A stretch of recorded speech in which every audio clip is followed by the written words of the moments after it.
Pharma control आपने बोला ही है। और एमबीबीएस जो ऐसा एक डिग्री है, आप अभी एमबीबीएस को ऐसा बना दिया है कि एमबीबीएस का कोई वैल्यू नहीं है, आपको एमडी करना पड़ेगा। एमडी का भी वैल्यू नहीं है, आपको सुपर स्पेशलाइजेशन करना पड़ेगा। मतलब आप जो अंग्रेजों ने किया था डिवाइड एंड रूल, माने हर सुपर स्पेशलिस्ट को एक एक कोना दे दिया जाएगा कि तुम न्यूरो सर्जरी है, तुम कार्डियोलॉजी है, तुम ये है, तो वो टुकड़े टुकड़े कर दिए हैं। और गैस्ट्रोएंटेरोलॉजी सर्जरी एक अलग हो गया, जीआई सर्जरी अलग हो गया, थोरेसिक सर्जरी अलग हो गया। तो अभी जो जनरल सर्जन है उसके पास कोई बॉडी पार्ट ही नहीं बचा है, और आपस में भी लड़ाई होता रहता है। जैसे ये तो मैं देख रहा हूँ, 40 साल से पहले मैं जनरल सर्जन के साथ भी काम किया था, बहुत रिमोट एरिया में काम किया था नॉर्थ ईस्ट में। वहाँ जनरल सर्जन न्यूरो सर्जरी भी कर लेता था, क्योंकि वो जरूरत होता था, वहाँ गन शॉट वुंड आता, वहाँ पे कोई न्यूरो सर्जन नहीं होता था, वो बड़े बड़े ऑपरेशन कर लेता था, जान बचाता था। और जनरल सर्जन सब कुछ कर लेता था, और कभी कभी स्पेशलाइज सर्जन को 1% 2% केस रिफर करना पड़ता था। अभी क्या है, सीधा आप जाओ तो सीधा आपने जनरल, खाली एमबीबीएस को आपने ये नहीं कर दिया, आपने एमएस एमडी डिग्री को भी बिल्कुल ये कर दिया। इससे क्या होता है कि आपस में जनरल फिजिशियन की आवश्यकता को खत्म कर दी। General surgeon, general physician, MBBS तो बहुत छोटी बात है, तो सीधे कार्डियोलॉजिस्ट के पास जाओ। हाँ हाँ, उससे क्या होता है, कार्डियोलॉजिस्ट को क्या है, ट्रेनिंग ऐसा दिया जाता है कि उसको एक ही कोना पकड़ा दिया जाता है, तो उसका नजरिया उसी में रहेगा। उसका एक प्रकार से वो एक ह्यूमन नेचर है कि जो चीज से आप कर रहे हो आपके दिमाग में वही जाएगा, बाकी बीमारियां नहीं देखेगा। बाकी बीमारियां कि अगर पेट में दर्द है तो बोलेगा आप गैस्ट्रोएंटरोलॉजी के पास जाओ, तो वो फिर चक्कर लगाएगा उसके पास, और जबकि वो बहुत मामूली बीमारियां होती है। मतलब जो कि एक जनरल एमबीबीएस डॉक्टर, हमारे टाइम एमबीबीएस डॉक्टर ये सब 90 आज भी ठीक कर सकता है, अगर एमबीबीएस को ट्रेनिंग ठीक से दिया जाए तो। पर अगर आप एमबीबीएस को ठीक से ट्रेनिंग दे दोगे तो 80% लोग बाकी आगे जाएंगे नहीं, उनको इतना सेटिस्फेक्शन मिलेगा। जैसे मैंने भी जब एमबीबीएस था, मेरे को इंटरेस्ट नहीं था, मेरे को सब टाइप का बीमारियां मैं ठीक कर लेता था, पर वो रहता है चलो एक हमने स्पेशलाइजेशन कर लिया आफ्टर सम टाइम। पर अभी क्या है कि अभी एमबीबीएस को आपने सक्षम बना दिया, तो क्या होगा कि आपका फिर पीजी सीट के लिए खाली जाएंगे ना पीजी सीट, और जब पीजी सीट को आपने सक्षम बना दिया तो सुपर स्पेशलिटी सीट खाली जाएंगे। अभी जो है ना, medical education itself has become business. वो क्या है, वो इटसेल्फ, उसको ये नहीं बनाना है आपको पब्लिक लोगों के हेल्थ के लिए नहीं बनाना है, आप जो जर्नी है उसमें प्रॉफिट कमाना है, आपका टिकट खरीदना है कि आप चलते रहो आगे चलते जाओ, आप रुकना नहीं, एमबीबीएस के बाद रुकना नहीं, आप जाओ एमडी करो, रुकना नहीं, आगे जाओ, और रास्ते में उसका टिकट लेते जाओ, उससे फीस लेते जाओ, करोड़ों रुपए फीस हर स्टेज में लग जाते हैं। अब वो 3-4-5 आम भाषा में दर्शकों के लिए कि super speciality, super specialisation, MD, MS और जो जनरल फिजिशियन है, अगर जनरल फिजिशियन ही कारगर हो गया तो बाकी जो दुकानें खुली हैं स्पेशलाइजेशन की, आई स्पेशलिस्ट हैं, बोन स्पेशलिस्ट हैं, ऑर्थोपेडिशियन हैं, या पेडियाट्रिशियन हैं, या कार्डियोलॉजिस्ट है, या न्यूरोलॉजिस्ट है, नेफ्रोलॉजिस्ट है, हाँ फिर वो अब एक आप सोचिए, न्यूरोलॉजिस्ट है, नेफ्रोलॉजिस्ट है, ये सारे जो लॉजिस्ट हैं, ये सारे लॉजिस्ट को एक सिंपल एमबीबीएस रोक सकता है, जो जनरल फिजिशियन है।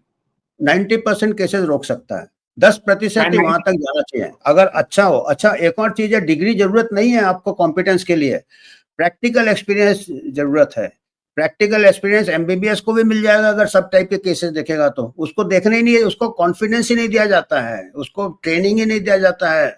देखिए आज के तारीख में एक मेडिकल कॉलेज में एक क्लास में 250 स्टूडेंट होते हैं, और जो प्रैक्टिकल होता है, अभी सोचिए 250 तो लेक्चर ठीक है आपने बड़े बड़े ये स्क्रीन में दे दिए, उसके बाद जो बैचेस होते हैं प्रैक्टिकल के, हमारे टाइम जब हम कॉलेज में होते थे, हम क्लिनिक्स में जाते थे, बेड साइड क्लिनिक्स होता था, 10 स्टूडेंट्स होते थे, 10 स्टूडेंट्स और एक टीचर होता था। वो हमको पेशेंट के सामने सब कुछ, हम लोगों को पेशेंट को खुद एग्जामिन करना पड़ता। आजकल एक बैच में 50 स्टूडेंट होते हैं। अब 50 स्टूडेंट कहाँ जाएगा, उसको प्रैक्टिकल भी साइड में क्लासरूम में बिठा के उसको पावर पॉइंट में प्रैक्टिकल दिखाते हैं, तो उसको मतलब प्रैक्टिकल ट्रेनिंग दिया ही नहीं जा रहा है, तो उसको कॉन्फिडेंस कहाँ से आएगा। सब थियोरी पावर पॉइंट, मैं खुद मेडिकल टीचर रहा 30-40 साल से, मेडिकल स्टूडेंट है, मैं तो देख रहा हूँ।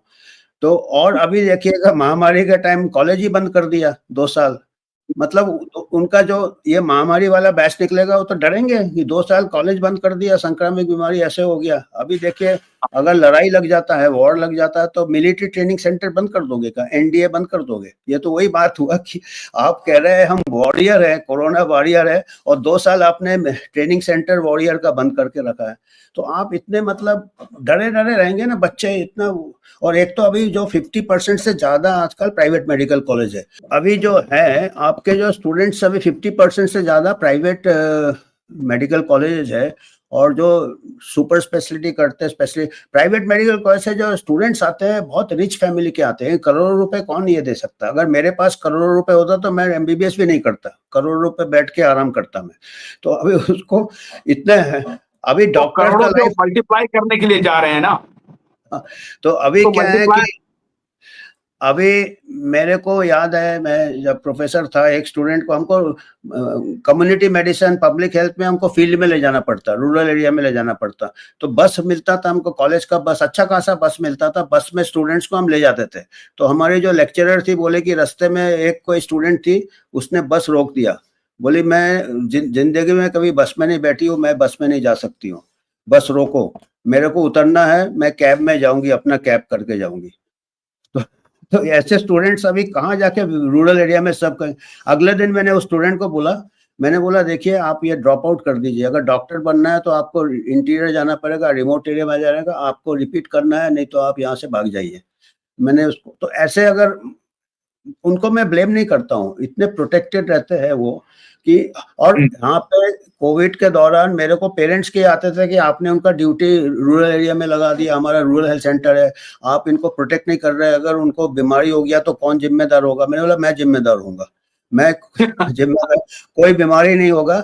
मेरे पास डेटा है कोविड का कि आपका बच्चे का जो एज है उसमें 100% सर्वाइवल है, हो भी गया होगा तो मैं भी कोई प्रोटेक्शन नहीं लेता, आप मैं जिम्मेदारी लूंगा आपका।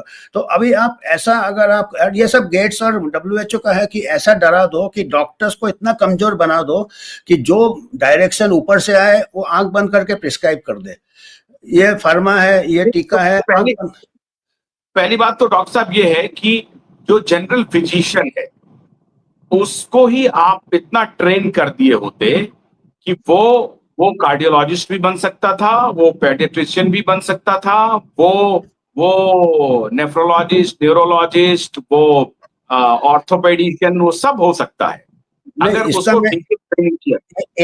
एक मैं यहाँ पे थोड़ा सा ये करूंगा कि वो कार्डियोलॉजिस्ट नहीं बनेगा, ये नहीं बनेगा, पर उसको मालूम है कि ये मेरा सीमा यहाँ तक है, अभी कार्डियोलॉजिस्ट की जरूरत है, तब वो कार्डियोलॉजिस्ट को रिफर करेगा।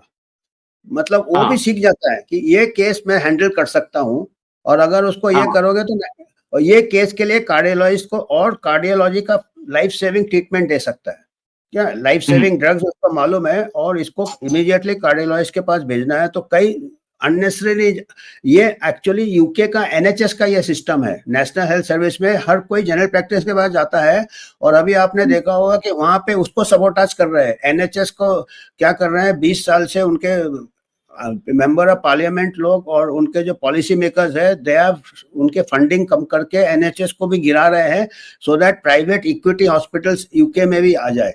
तो हमारे यहाँ ऑलरेडी आ गए हैं, हमारे यहाँ प्राइवेटाइजेशन हो रहा, कॉर्पोरेटाइजेशन हो रहा, अभी हमारे यहाँ प्राइवेट इक्विटी आ गए, हमने आपको एक भेजा भी है, अभी मैंने कौन कौन से इक्विटी शेयर्स वाले आ गए। तो एक बार प्राइवेट इक्विटी हॉस्पिटल आ जाते हैं, अमेरिका में स्टडी किया है, ये देखिए ये सब ये बिजनेस है, पूरा बिजनेस बन गया है। तो इसमें इन्होंने स्टडी किया है, अमेरिका में स्टडी किया है, पेपर में, मैं यूएचओ न्यूज़लेटर में भी हमने बताए थे उसके रेफरेंस 2 हफ्ते पहले, कि जो इक्विटी हॉस्पिटल में स्टडी किया है अमेरिका में, उन्होंने पाया है कि पेशेंट का मोर्टेलिटी रेट बढ़ गया है आफ्टर प्राइवेट इक्विटी ने टेक ओवर किया है। मोर्टेलिटी रेट बढ़ गया, पेशेंट सेटिस्फैक्शन कम हो गया, यहाँ तक कि डॉक्टर सेटिस्फैक्शन भी कम हो गया। क्यों कम हो गया? क्योंकि उन लोग प्रॉफिट देखते हैं कि इतने स्टाफ को कट कर दो, इतने बेड्स को कट कर दो। जहां प्राइवेट इक्विटी ने ओवरटेक किया है हॉस्पिटल्स को, वहाँ पे डेथ रेट बढ़ गए हैं, वहाँ पे पेशेंट सेटिस्फेक्शन कम हो गया, यहाँ तक कि डॉक्टर सेटिस्फेक्शन कम हो गया, क्योंकि डॉक्टर स्टाफ उन लोग कट कर देते हैं, उन लोग मैनेजमेंट वाले। प्राइवेट इक्विटी मतलब सर कि प्राइवेट हॉस्पिटल्स का ज्यादा होना या सरकार में प्राइवेट इक्विटी ले लेना, सरकारी हॉस्पिटल में प्राइवेट। ये प्राइवेट इक्विटी है, जैसे आपका बिजनेस में स्टॉक्स एंड शेयर्स, वो स्टॉक आप खरीदो, मतलब वो उसको शेयर होल्डर्स को प्रॉफिट बताना है। आप देखिए प्राइवेट अस्पताल तक तो थोड़ा बहुत ठीक था कि एक ओनर होता था, एक बोर्ड ऑफ डायरेक्टर्स होते थे, उनके कंट्रोल में था। इक्विटी मतलब इट इज थ्रोन ओपन, आप समझ रहे हैं ना, जैसे शेयर मार्केट। तो आप ये इंडिया में, तो आपको अपने शेयर को बढ़ाने के लिए have to earn profit। Surgery की जरूरत नहीं है, वहां सर्जरी करके उसका 10 लाख रुपए लेना है, क्योंकि हमको शेयर होल्डर को पैसा देना है, हमने उससे पैसे उठाए। हाँ, मैंने पूरा लिस्ट भेजा, पूरा स्टॉक का सेल्स दिया है आज, और बड़े इससे दे रहे हैं कि इससे बता रहे हैं कि इससे हमको बहुत पैसा आएगा, तो we will have the latest equipment, बेशक लेटेस्ट इक्विपमेंट, और latest equipment only required on minority of patients. अभी आप क्या है कि आपके पास फिल्टर नहीं है, आपका फिल्टर क्या था, एमबीबीएस था, वो 10% केसेस आपके पास भेजता, अभी आपके पास 100% केसेस स्पेशलिस्ट के पास जाएंगे, और स्पेशलिस्ट के पास मेडिकल डिवाइस इंडस्ट्री आ गया, फार्मा इंडस्ट्री आ गया, तो इनके हर स्पेशलिस्ट के पास सब अलग अलग है, तो उनके बड़े कॉस्टली होते हैं, डिवाइसेस भी कॉस्टली होते हैं, कैट स्कैन कॉस्टली है तो करोड़ों का होता। अभी हेडेक के लिए भी जाएगा, उसको भी कैट स्कैन करा देगा, जबकि जनरल प्रैक्टिशनर उसको थोड़े दिन देखता, थोड़े दिन ये करता, फिर जाके कैट स्कैन, वो पहले दिन ही भेज देगा कैट स्कैन, एमआरआई और सब का ही है, और कुछ फिर स्क्रीनिंग चालू कर देगा कि हम ये कर रहे हैं, उसमें कई फॉल्स पॉजिटिव आ जाएंगे जिनको कोई बीमारी नहीं, क्योंकि इक्विपमेंट बहुत सेंसिटिव होते हैं। तो हमारा जो मेडिकल पहले 8 होता था, लोगों को कुछ सिम्टम होता था तब उसको कैट स्कैन कराते थे। अभी क्या है, अगर आप 100 लोगों में कैट स्कैन कराओगे, 5 लोगों को कोई ऐसे गलत इमेज आ जाएगा और वो घूमते रहेंगे, तो ये इट इज नोन। अभी आर्टिफिशियल इंटेलिजेंस भी आ रहा है कि आप अस्पताल में जाओगे, आप कहीं भी बाथरूम में जाओगे, वहां पे सब इमेज हो जाएगा, आपका अंदर का सब ये डायग्नोस करेगा, तो उससे क्या है, फॉल्स पॉजिटिव बहुत जाएंगे, तो उससे आपके उसके मार्केट बढ़ जाएगा आपका फर्दर इन्वेस्टिगेशंस का। तो ये, और इसमें एमबीबीएस कहीं फिट ही नहीं होता है, जो एमबीबीएस एक पेशेंट से बात करके, भाई पेशेंट सबसे बेस्ट है। जैसे मैं गाड़ी चलाता हूँ, अभी भी मैं कार का सर्विसिंग में जाता हूँ, तो मैं जो एग्जीक्यूटिव इंजीनियर है मेरे से पूछता है कार में कोई प्रॉब्लम है कि नहीं, कार ठीक चल रहा है कि नहीं, मैंने वो भी पूछता है, कार कोई भी तबीयत पूछता है। अभी तो आदमी का तबीयत नहीं पूछा जाता, उसको सीधा मशीन में डाल दिया जाता है। अरे भाई, मेरे को कोई तबीयत हो, कोई पूछो, तभी तो डायग्नोस करोगे, तभी उसको हमको कार से भी बेकार हमारा पेशेंट का हाल है आज। कार का भी वो पूछता है, भाई आपको कार आवाज कर रहा कि नहीं, कार कैसे चल रहा है। जो आर्टिफिशियल इंटेलिजेंस है, आर्टिफिशियल इंटेलिजेंस को जिस तरह से पुश दिया जा रहा है, और खासतौर से बिल गेट्स के द्वारा, और अभी वो प्रचारित ये कर रहा है कि हेल्थ केयर बहुत सस्ता हो रहा है। अभी 2-3 चैप्टर पे हम बात करेंगे, अभी तो सिर्फ एलोपैथी पे हम बात कर रहे हैं, और फार्माकोलॉजी और फार्मा के इंटरवेंशन पे। इसके अलावा जो हेल्थ